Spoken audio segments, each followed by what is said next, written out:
Hey, everybody. What the hell's going on here with Miami, man? These guys are dumb as hell, man. Just fired their coach, Manny Diaz. Well, no, they didn't fire their coach, Manny Diaz.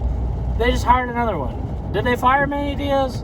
Or do they just have two coaches? I don't know. I haven't heard it's kind of implied that Manny Diaz is fired when they say Mario Cristobal has been hired as the next Miami head coach. But I haven't seen any news saying Manny Diaz has been fired. I don't know if that's implied or not, if they just have two coaches.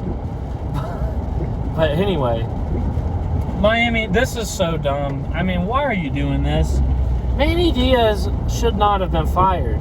And they're sitting there doing the coaching search while they haven't fired him, but they're shopping around. That's like, it's just ridiculous with the situation going on at Miami. I get that they had a rough start and they lost to FSU, but other than that, it was a good year. And he had a great year last year too. And his starting quarterback got hurt and whatnot. And the back half of the season was really good for Miami when those seniors started getting hurt and the younger guys started coming in. And the younger guys, the players, are begging to keep Manny Diaz. They all committed to Manny Diaz, and guess what? When they come in to play, they're playing hard for him, and they come in to play for Manny Diaz.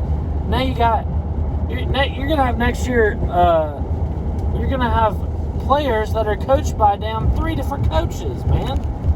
It's just crazy, dude. The shit going on in Miami, they're out of their minds, man. And it's the fans' pressure that has done this.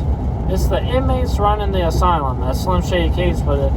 There's one or two Miami fans that, aren't absolutely out of their minds and trying to hire somebody else when their coach is doing an all right job. I mean, I know it's a disappointing year. C-Dog told you this. Your goal this year was not to fall off a cliff, and you didn't. It's a 7-5 year. What'd you go last year? 8 wins or so?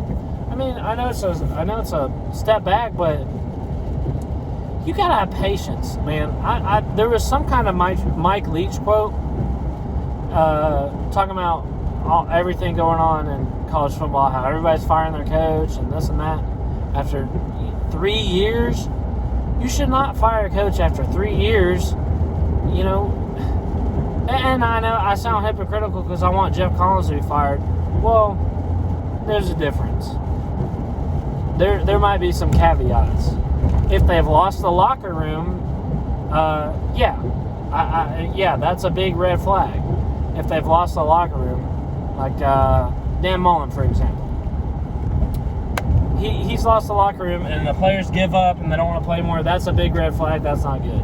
Or if they get off the field issues. Or in Jeff Collins' case, well, he has lost the locker room. And in his case, historic loss after historic loss, making the school just running the school's name into the ground, stuff like that. And Manny Diaz hasn't done that. I know they had that big shutout in his first year, but you don't count the first year. You got to count everything. And everything besides the first year has been good for Miami, man. What do you guys want, dude? You're going to destroy your program. This is not a good practice. Look at the other teams that have done this. Texas and Tennessee. Look how awful Texas is. And they hired Steve Sarkisian, one of the hottest names in college football. And look what has happened to Texas, man. And I can see that easily happen with Mario Cristobal. Nobody's immune to it. What are you going to do? Are you going to be calling for Mario Cristobal's head in 3 years when he goes 7-5? It's just ridiculous, man. And it's weird how the school, it's all the fans have had this influence on the school. And when you're taking advice from Miami fans and making business decisions based on Miami fans' advice, it's not good practice because they're dumb as hell. So it's just crazy to me how this whole thing has gone down, how they're searching for him while they still got a freaking coach.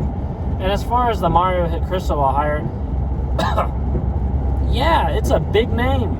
You know, he's coming home to Miami. I guess he played there back in the day. And he's one of the top teams in the big Pac-12. He's a great recruiter and all that. It's a good hire.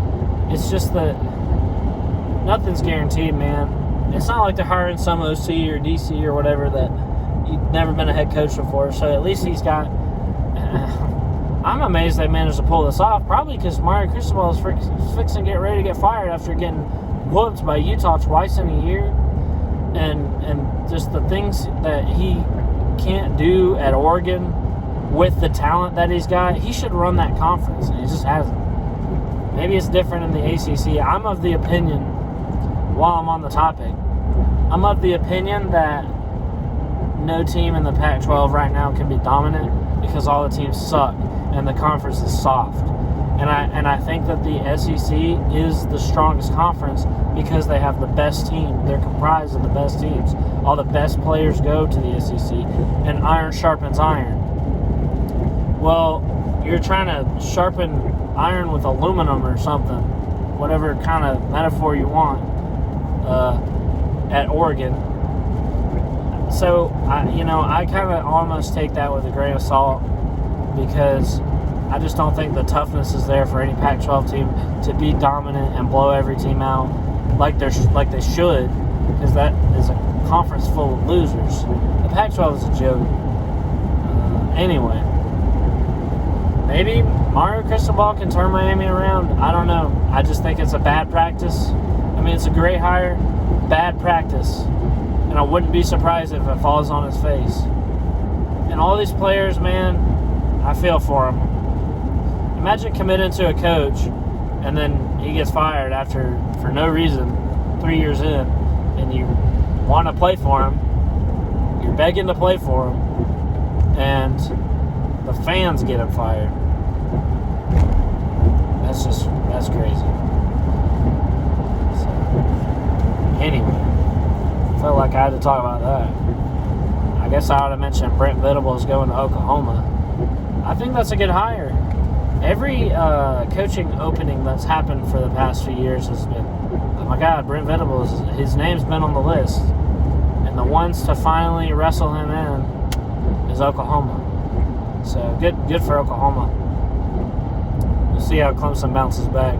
What old Dabo Doo does there at Clemson, fixing up his defense there, man. So, it is. There's so much going on in college football right now. And I got a lot to say. And today, I felt strongly about this. I mean, I just don't get how a team can go around and, look at Texas and Tennessee and what the hell they've been doing and say, I want to do that.